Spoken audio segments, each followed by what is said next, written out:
So hello everyone, कैसे हो आप सब। जय श्री केदार, मैं हूं Sachin and welcome back to the channel Uttarakhand beauty. So दोस्तों, आज डेट है 26 अप्रैल और जैसा कि आपको पता है अभी 2 से 3 दिन बाद ही उत्तराखंड की फेमस चारधाम यात्रा स्टार्ट होने वाली है।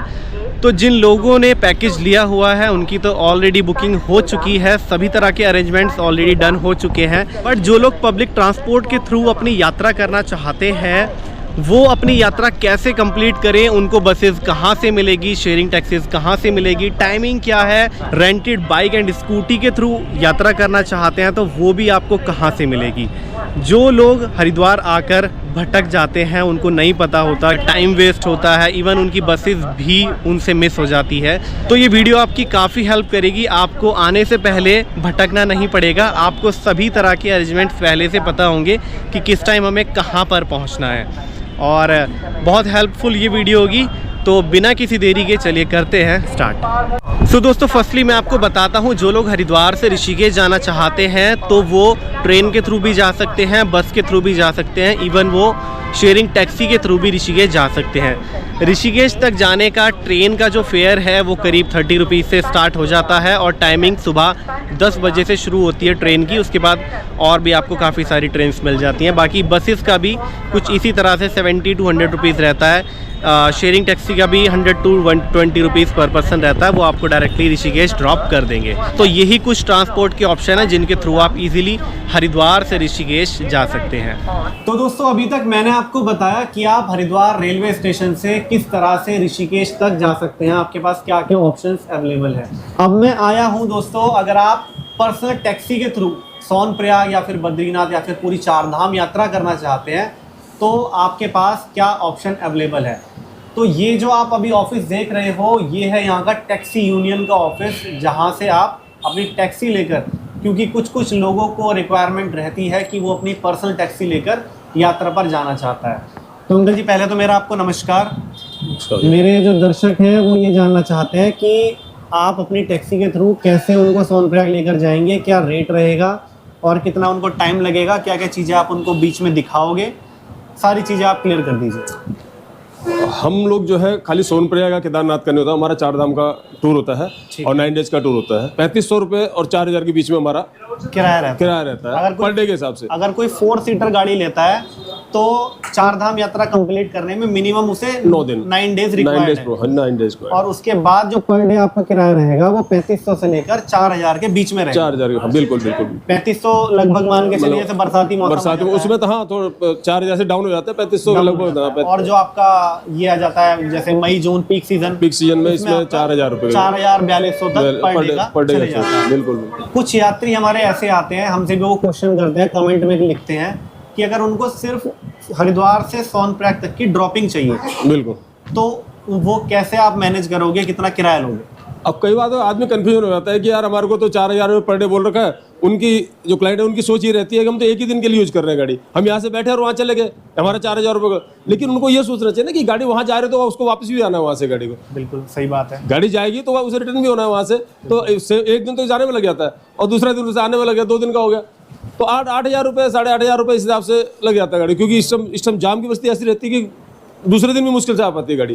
किसी को केदारनाथ बद्रीनाथ जाना है तो फिर कितने दिन लगते हैं? तो इसमें हमारा 5 डेज प्रोग्राम हुआ। 5 डेज प्रोग्राम, उनका पूरा क्या किराया रहता है? उसमें हम लोग जो है रास्ते में हमारे ज्वाइनेशन होता है, ये संगम होता है ना नदियों के, तो वो सब दिखाते ले, साइड सीन में दिखाते ले जाते हैं। और 4000 पर डे तो 5 चौक 20 आपको 20,000 रुपये का और 5 दिन का टूर है। टैक्सी यूनियन का जो नंबर है वो आप देख सकते हो, स्क्रीन पर आपको शो हो रहा होगा। डायरेक्टली यहाँ पर आप कॉन्टैक्ट करिए और आपको इजीली यहाँ पे आप प्री बुकिंग भी करा सकते हो। तो ये taxi union office just near railway station ही है और हरिद्वार बस स्टैंड के जस्ट साथ में ही बना हुआ है, तो आप इजीली यहाँ पर रीच आउट कर सकते हो। सो दोस्तों, अभी तक मैंने आपको दिखाया कि आप हरिद्वार से ऋषिकेश कैसे जा सकते हैं। दूसरे ऑप्शन में मैंने आपको बताया कि आप डायरेक्टली हरिद्वार से अपनी टैक्सी लेकर सोनप्रयाग, बद्रीनाथ या फिर चारधाम यात्रा पर कैसे जा सकते हैं। दोस्तों, अब ये ऑप्शन उन लोगों के लिए है जो लोग अपनी यात्रा शेयरिंग टैक्सी के थ्रू करना चाहते हैं। तो शेयरिंग टैक्सी में क्या फेयर रहता है, क्या उसका किराया रहता है, इसकी क्या टाइमिंग रहती है, और भी शेयरिंग टैक्सी से रिलेटेड जो भी क्वेश्चंस है हमारे साथ अंकल जी बताएंगे। तो अंकल जी पहले तो मेरा आपको नमस्कार। नमस्कार। मैं आपका नाम जानना चाहूंगा। मेरा नाम सुनील सिंह है और मैं आपके व्यूअर्स को भी नमस्कार करना चाहता हूं। बिल्कुल, पिछले साल भी हमने अंकल की वीडियो बनाई थी और वो बहुत लोगों ने उस पर प्यार दिया। तो अब 2025 के न्यू रेट के साथ हम अंकल से पूरी बातचीत करते हैं। कोई यात्री आपके पास आता है और उसे सोनप्रयाग जाना है जी, तो क्या टाइमिंग रहेगी, क्या किराया रहेगा? किराया टाइमिंग तो हमारी सुबह 4 बजे से सोनप्रयाग के लिए गाड़ियां चलनी शुरू हो जाती हैं और लास्ट 4-5 बजे तक रहती है। मतलब जब तक सवारी है, जब तक टैक्सी मिलेगी हमारे शाम पास। के 4-5 बजे तक भी अगर आपके पास कोई आता है और उसके बस नहीं मिलती है हाँ, तो आप उसको सोनप्रयाग तक छोड़ देंगे? बिल्कुल बिल्कुल। तो क्या किराया रहेगा पर पर्सन? किराया जैसे अभी एक मई से खुलने वाले हैं तो शुरू में तो थोड़ा ज्यादा रहेगा, 1000-1100। ठीक है, और फिर बरसात आती है मई जून में 1000 से हाँ 1100 हाँ रहता है। हाँ, उसके बाद बरसात आ जाती है तो अपना 900 भी हो जाता है। हरिद्वार से शेयरिंग टैक्सी पकड़नी है तो उसे कहाँ आना पड़ेगा? हरिद्वार से शेयरिंग टैक्सी पकड़ने के लिए रेलवे स्टेशन है। रेलवे स्टेशन के सामने रोडवेज सरकारी बस स्टैंड है, ठीक है, वहीं पर हमारा टाटा सुमो यूनियन का ऑफिस है, ऑन रोड। ओके, इस ऑफिस का नाम है टाटा सुमो हाँ, Tata Sumo union union office. हाँ। ठीक है, 2 प्रकार की गाड़ियां हमारे पास, 9 सीटर 10 सीटर। 9 सीटर और 10 सीटर। हाँ, 9 सीटर में 9 सवारी 1 ड्राइवर और 10 सीटर में 10 सवारी 1 ड्राइवर। और गाड़ी कौन सी रहती है आपकी? हमारे पास टाटा सुमो भी है, मैक्स है, बुलेरो है, टवेरा है।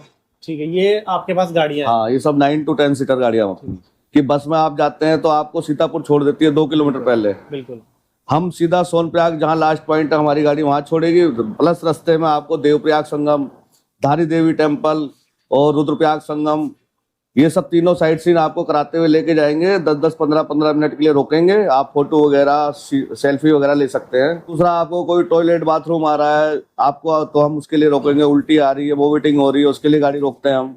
बस में ये सुविधा नहीं मिलती है। बस में ये सुविधा बस में हमारा थोड़ा हमारे से थोड़ा कम किराया, 100-200 रुपए, पर ये सब सुविधा आपको नहीं मिलेगी, नहीं मिलती है। जैसे कुछ लोग होते हैं उनको टाइम से उनकी ट्रेन नहीं आती है और उस टाइम तक अगर वो बस के थ्रू सोनप्रयाग जाना चाहते हैं तो बस उनको नहीं मिल पाती है टाइम से, तो उनके पास ये एक ऑप्शन अवेलेबल है जो कि है शेयरिंग टैक्सी। आप इनके थ्रू सोनप्रयाग तक जा सकते हैं। एक चीज और मैं बताना चाहूंगा, जो लोग सोनप्रयाग करने के बाद, केदारनाथ दर्शन के बाद जिनकी इच्छा करती है कि हम बद्रीनाथ भी जाना चाहते हैं, तो उनके लिए भी शेयरिंग सुविधा है कि जैसे आप केदारनाथ दर्शन करके आते हैं तो वहीं से जहाँ सोनप्रयाग हमारी गाड़ी आपको उतारती है वहीं से आपको शेयरिंग में बद्रीनाथ के लिए भी गाड़ी मिलेगी और फिर बद्रीनाथ से हरिद्वार के लिए भी आपको शेयरिंग में गाड़ी मिलेगी। तो जो लोग जाना चाहते हैं शेयरिंग में, केदारनाथ बद्रीनाथ करना चाहते हैं, तो उनको गाड़ी मिल जाएगी। बद्रीनाथ अगर कोई सोनप्रयाग से जाना चाहता है तो क्या किराया रहता है? वहां से लगभग 1400-1500 रुपए। 1400-1500 रुपए। अगर वहां से रिटर्न कोई आना चाहता है रिटर्न के लिए सवारियों के पास बहुत ऑप्शन है वहां से। शेयरिंग टैक्सी वहां से किस टाइम तक मिल जाती है? वही दोपहर 12-1 बजे तक मिलता है। दोपहर 12-1 बजे। 12-1 बजे तक। ठीक है, ये बात तो रही हमारे जो दर्शक पूछ रहे थे हमसे कि सोनप्रयाग मतलब केदारनाथ यात्रा करने की। आपके पास कोई ऐसा ऑप्शन भी अवेलेबल है जिसमें कोई 4 धाम अगर जाना चाहे उसको कोई शेयरिंग की सुविधा मिले? 4 धाम के लिए अभी शेयरिंग सुविधा नहीं हुई, सिर्फ केदार बद्री की हो पाई है। सिर्फ केदार बद्री। अगर कोई उत्तरकाशी तक जाना चाहता है? हाँ, उत्तरकाशी शेयरिंग सुविधा है हमारे पास। अच्छा, उत्तरकाशी तक अगर कोई जाना चाहे हाँ, तो आपकी गाड़ी उत्तरकाशी तक छोड़ देगी? बिल्कुल। उसका क्या किराया रहेगा? उत्तरकाशी का 600 रुपए पर सीट है। वहीं से अगर किसी को गंगोत्री जाना है ठीक है, तो वहीं से जो उत्तरकाशी जो हमारा ब्रांच ऑफिस है जहाँ हम उतारेंगे, उनका कॉन्टेक्ट गंगोत्री तक है। शेयरिंग में आपको गंगोत्री तक गाड़ी वहां से मिल जाएगी। ठीक है, ठीक है, ठीक। तो दोस्तों लगभग आपको टाटा सुमो ऑफिस से चारों धाम की टैक्सी सर्विस मिल जाती है। जिस तरह से केदारनाथ के लिए यहाँ से गाड़ी सोनप्रयाग छोड़ती है, उसी तरह से यहाँ की शेयरिंग टैक्सी आपको गंगोत्री और यमुनोत्री के लिए उत्तरकाशी ड्रॉप करती है। उत्तरकाशी के बाद आप अपनी दूसरी शेयरिंग टैक्सी लेकर यमुनोत्री या फिर अपना गंगोत्री इजीली जा सकते हैं। नंबर दोस्तों आपको स्क्रीन पर शो हो रहा होगा, आप उस पर डायरेक्टली बुकिंग कर सकते हैं। तो कोई अगर एडवांस में बुक करना चाहे तो वो भी ऑप्शन अवेलेबल है? बिल्कुल, शेयरिंग का हम 1 दिन पहले करते हैं। और ऑन द स्पॉट अगर आए तो वो भी ऑन द स्पॉट है तो वो भी हो जाएगा। तो चलिए, एक ये बहुत बढ़िया सुविधा है दोस्तों आपके लिए। अगर आपकी बस मिस हो जाती है और आपका इतना बजट नहीं है कि आप कोई पर्सनल टैक्सी लेकर जाए, तो शेयरिंग टैक्सी के थ्रू आप अपना केदारनाथ यात्रा, बद्रीनाथ यात्रा या फिर और भी कहीं पर जा सकते हैं। अंकल जी बहुत बहुत धन्यवाद, आपने हमारे दर्शकों को जो भी इंफॉर्मेशन दी। और अब मैं यही बोलूंगा कि आप लोग आए और अपनी यात्रा बिल्कुल इजीली करें। जय श्री केदार। जय श्री केदार। तो अभी तक दोस्तों मैंने आपको दिखाया कि आप पर्सनल टैक्सी या फिर जो शेयरिंग टैक्सीज होती है उनके थ्रू किस तरह से केदारनाथ यात्रा या फिर 4 धाम यात्रा सोनप्रयाग, बद्रीनाथ कैसे जा सकते हैं। अब मैं आ चुका हूं हरिद्वार के जो सेमी गवर्नमेंट बसेस होती हैं उनके ऑफिस में।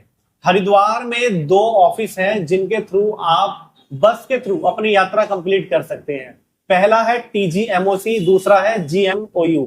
इन दोनों ऑफिसेज, इन दोनों के थ्रू आप अपनी बस के थ्रू यात्रा कंप्लीट कर सकते हैं। तो हमारे साथ है भैया। पहले तो मेरा नमस्कार। नमस्कार। हमारे जो दर्शक हैं वो ये जानना चाह रहे हैं कि अगर हम बस के थ्रू यात्रा पर जाना चाहते हैं तो कितना उसका रेट रहता है, बस कितने बजे मिलती है, बस हरिद्वार रेलवे स्टेशन और हरिद्वार बस स्टैंड के पास से कहाँ से मिलती है, सारी चीजें आप हमारे दर्शकों को क्लियर कर दीजिए। हमारे यहाँ ऐसा है, अगर किसी को यात्रा जाना है चारों धाम में, कोई सा भी धाम अगर जाना है, ठीक है, तो स्टार्ट करूंगा मैं पहले यमुनोत्री से, ठीक है, और गंगोत्री। ओके। और यमुनोत्री या गंगोत्री के लिए अभी कोई डायरेक्ट गाड़ी नहीं है यहाँ से। आपको उत्तरकाशी तक सर्विस मिलेगी, ओके, जो डेली चलती है 7 बजे सुबह और लास्ट गाड़ी 10 बजे। 10 बजे, ठीक है। ये 12 महीने की सर्विस है हमारी उत्तरकाशी के लिए। सोनप्रयाग के लिए सुबह 4 बजे स्टार्टअप हरिद्वार के बस स्टैंड के पास से सर्विस स्टार्ट हो जाएगी। विश्वनाथ सेवा नाम से सर्विसेज है हमारी। और लास्ट बस कितने बजे तक? लास्ट एक्चुअल में वैसे 9 बजे का है, अगर 9 बजे मॉर्निंग में, और पॉसिबिलिटी अगर लगा कि कुछ ज्यादा पैसेंजर्स हैं तो शायद एक्स्ट्रा भी बसें लग सकती 10 बजे तक भी बस लग जाती है मे बी। वैसे लास्ट 9 बजे तक मिल जाता है। 9 बजे तक ही लास्ट बस मिल सकती है। इस साल 2025 में आपके क्या अपडेटेड रेट्स हैं वो आप बताइए। 600 से 750 के आसपास तक रेट हो सकते हैं। 600 से लेकर 750 मैक्सिमम। डिपेंड करता है कितना क्राउड आ रहा है, और बरसाती मौसम में कम हो जाता है। हाँ। और हरिद्वार से आपका सोनप्रयाग तक जाने में कितना टाइम लग जाता है? कम से कम अगर नॉर्मली टाइम लें तो 6 आवर होता है। अगर इन केस ट्रैफिक है तो आपको 7 आवर 8 आवर जो भी होगा, 7 से 8 घंटे मैक्सिमम विद ट्रैफिक को ऐड करके। और जो लोग हरिद्वार से निकल कर जाते हैं उनके बीच में काफी सारे साइट सीन बढ़ते हैं। हाँ, वो बसें ऐसे स्टॉपेज नहीं लेती है इसमें। तो बसेस आपकी कहाँ पर रुकती हैं? बसें तो डायरेक्ट चलती रहती है, आपको लंच कराएगा, लंच और ब्रेक। अब बाकी अगर इमरजेंसी में वॉशरूम वगैरह जाना है वो आपके लिए ब्रेक लेंगी गाड़ी वहाँ पे। बाकी गाड़ी ने अपना टाइम कवर करना होता है, टाइम से पहुंचाना होता है। बस टाइम को कवर करने के लिए ब्रेकफास्ट, लंच और जो वॉशरूम वगैरह की सुविधा है हाँ, वहीं पर रुकती है। वहीं पे आपको ब्रेक दे सकते हैं। बात कर लेते हैं सोनप्रयाग से हरिद्वार आने की। वहां से तो आपको सुबह 4 या 5 बजे फिर टाइमिंग मिलेगी बसों की। सुबह 4 से 5 बजे सोनप्रयाग से भी स्टार्टअप हो जाता है वहां से। और लास्ट बस वहां से कितने बजे तक मिलती है? लास्ट बस मेरे ख्याल से वही 8, 9 या 10 बजे तक। 8, 9, 10 बजे तक। अब क्राउड ज्यादा है, कभी कोई एक्स्ट्रा गाड़ी होती है तो वो भी लेके आ जाता। तो ये बात तो हो गई भैया केदारनाथ जी। अगर कोई बद्रीनाथ जाना चाहता है तो बद्रीनाथ का है सुबह 3:15 पे, और 5 बजे भी हम गाड़ी लगाएंगे मॉर्निंग में ही। 5 बजे के बाद बस अवेलेबल नहीं होती। बस से, क्योंकि वो लंबा रूट होता है, वो करीब 12 आवर उसमें वन साइडेड जर्नी है। 350 किलोमीटर पड़ता है हरिद्वार। हाँ जी। तो उसका क्या रेंज रहती है रेट्स की? उसकी होगी 800 से 850 के आसपास। अगर आप हरिद्वार से बद्रीनाथ तक का सफर करना चाहते हैं तो अगर ऑनलाइन आपसे कोई बुक कराता है डायरेक्ट कॉल करके, उसके क्या रेट्स अलग रहते हैं? नहीं, रेट यही रहेगा जो यहाँ पे रहेगा। ठीक है, उसमें कोई एक्स्ट्रा रेट नहीं रहेगा। ऑनलाइन तो मैंने सुना है कि अपनी कोई भी सीट चूज कर सकता है उसमें, अपनी पर्सनल, हाँ अपनी पसंद है। हाँ। ऑफलाइन में भी क्या कोई ऐसा ऑप्शन अवेलेबल है? ऑफलाइन में यह है जो हम पे अवेलेबल रहेगा वही सीटें हम दे पाएंगे। थैंक यू भैया, आपने हमारे व्यूअर्स को जितनी भी इंफॉर्मेशन थी वो दे दी। Okay. तो आप देख सकते हो दोस्तों, वो जो आपको नजर आ रहा है वो है आपका हरिद्वार रेलवे स्टेशन, और ये जो आपको बसेस नजर आ रही है बस स्टैंड से आ रही है। बस स्टैंड भी आपको ये जो ऑरेंज सा नजर आ रहा है यही आपका हरिद्वार बस स्टैंड, और जस्ट वॉकिंग डिस्टेंस पर ही आपको ये ऑफिस मिल जाएगा। ये देख सकते हैं आप, TGMOC, Tehri Garhwal motor owner corporation limited. तो आप इजीली बस के थ्रू भी जा सकते हैं। TGMOC ऑफिस आप मेरे बैक साइड में देख सकते हो। अब जो दूसरा ऑफिस है दोस्तों वो है आपका GMOU, वो भी मैं आपको पूरा दिखा देता हूँ उसके क्या रेट्स हैं, सारी चीज़ें। GMOU लिमिटेड हरिद्वार, और ये है ऑफिस, ये भी पास में ही है। वहाँ पर आपको बस स्टैंड मिल जाएगा, बस स्टैंड के जस्ट पास में ही ये ऑफिस है। देखिए GMOU का बस फेयर TGMOC से थोड़ा कम है। इनका फेयर रुपीज़ 550 से 700 रुपीज़ तक ही रहता है, बट दोनों की सर्विसेज सिमिलर ही होती हैं और बाकी सर्विसेज जो आपको TGMOC ऑफर करते हैं वही सिमिलर सर्विसेज आपको GMOU भी ऑफर करते हैं। तो अभी तक दोस्तों मैंने आपको जितने भी ऑप्शन दिखाए हैं केदारनाथ सोनप्रयाग जाने के लिए या फिर चार धाम यात्रा करने के लिए, वो सब आपके 4 व्हीलर हैं, टैक्सी है, बस है। लेकिन अब जो लोग अपनी रेंटेड स्कूटी बाइक के थ्रू केदारनाथ जाना चाहते हैं या फिर पूरी चार धाम यात्रा करना चाहते हैं या फिर उत्तराखंड में घूमना चाहते हैं, तो मैं अभी आया हूँ उत्तराखंड की one of the most famous घूमो बाइक रेंट, और मैंने ऑलरेडी इनका व्लॉग भी पहले बनाया हुआ है। ये आप देख सकते हैं नीचे कितनी सारी बाइक्स एंड स्कूटीज आपको देखने के लिए मिल जाएगी। इवन आप यहाँ पर R15 भी रेंट पर ले सकते हैं, और जो रॉयल इनफील्ड है उनके सभी तरह के मॉडल्स यहाँ पर आपको इजीली मिल जाएंगे। हिमालयन भी मिल जाएगी, स्कूटी भी मिल जाएगी, बाकी एक्सपल्स भी मिल जाएगी। अगर आप ऑफ रोडिंग वगैरह भी करना चाहते हैं, सभी तरह की 2 व्हीलर्स आपको यहाँ पर इजीली रेंट पर मिल जाएगी। तो हमने यहाँ की ऑलरेडी कंप्लीट डिटेल वीडियो अपने चैनल पर शेयर की हुई है, जिसको आप ऊपर आई बटन या फिर इस वीडियो की एंड स्क्रीन पर क्लिक करके वॉच कर सकते हो। अगर फिर भी बात करें कि क्या रेंट रहता है यहाँ पर 2 व्हीलर्स का, तो ओनली 500 रुपीज पर डे के अकॉर्डिंग यहाँ आपको 2 व्हीलर रेंट पर मिल जाती है। आपको डिस्क्रिप्शन में यहाँ का मोबाइल नंबर मिल जाएगा, तो आप इजीली इनसे कांटेक्ट कर सकते हो। सो यही था दोस्तों आज की इस वीडियो में, जिसमें हमने आपको सभी तरह के ट्रांसपोर्ट ऑप्शन शेयर कर दिए हैं, उनके rates, timing and contact details. अब आप इजीली केदारनाथ, बद्रीनाथ, चारधाम या फिर उत्तराखंड में ट्रैवल कर सकते हो। सो ये वीडियो अगर आपके लिए हेल्पफुल रही हो तो आप इसको ज़रूर से लाइक करना और शेयर करना उनको जो पब्लिक ट्रांसपोर्ट के थ्रू अपनी यात्रा कंप्लीट करना चाहते हैं। और ऐसे ही हेल्पफुल वीडियोज़ एंड व्लॉग्स देखने के लिए हमारे यूट्यूब चैनल उत्तराखंड ब्यूटी को आप ज़रूर से सब्सक्राइब कर लेना। चलिए दोस्तों, मिलते हैं आपको अपने नेक्स्ट वीडियो व्लॉग में। तब तक के लिए कीप सपोर्टिंग, कीप लविंग। हर हर महादेव, जय श्री केदार।